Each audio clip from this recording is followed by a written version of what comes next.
Ace, the guy that scams the scammers. Remember how he was having those repeat like things, you know? Yeah, yeah. When you said man, I immediately thought of that guy. He's scamming the scammers. Oh my gosh. Yeah, it's hilarious.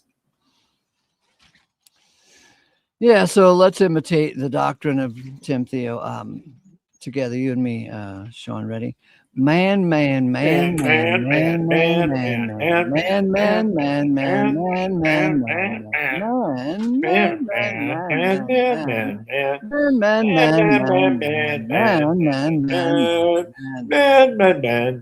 man, man, man, man, man.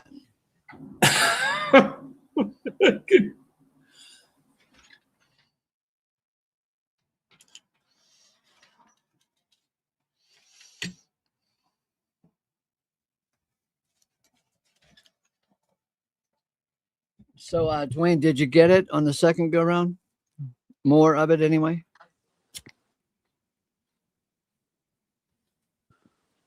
Yeah.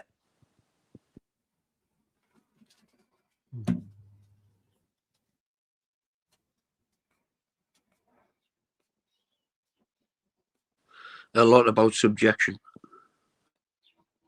Yeah.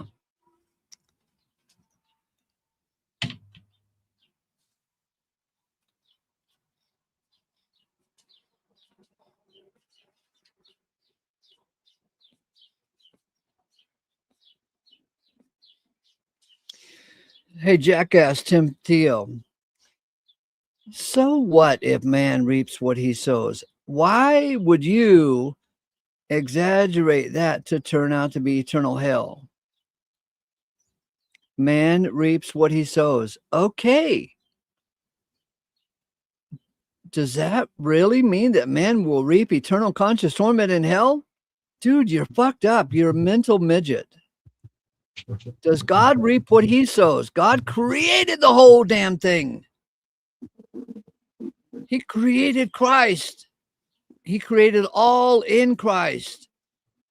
Colossians 1:16. Is God going to not reap what he sows? He sowed us all in Christ. Colossians 1:16. All were created in Christ, the visible and the invisible. God sowed us all in Christ, and so God will reap what he sows. Right, Tim? No. Let's sing the Tim Theo song again. You ready? Sean? Dwayne? Man, man, man, man, man, man, man, man, man, man. Man, man, man, man, man, man, man, man,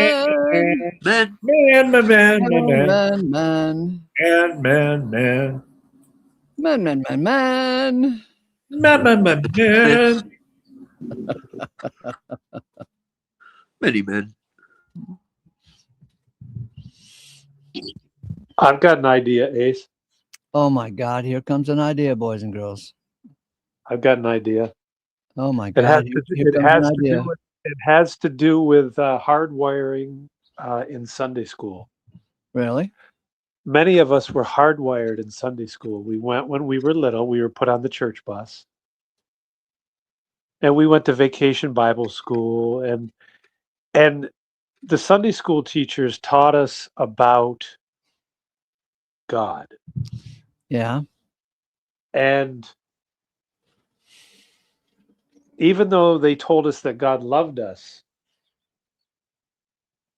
there was this idea that God's watching you and you better behave. And the soul would say, yeah, you better behave because your father's coming home. And when your father's coming home, you're going to get it. You're going to get it, yeah. And our perspective is, you're right, you're going to get it. You're going to get what God has for you, and it's really good. But the soul has taught us, mommy has taught us in the hardwiring stages and through this life, and 3 eons, I believe we're in, the third eon, that God's coming back. God's coming to fix things. And the default setting is 1 John 4:17 or 18, I believe it is, says,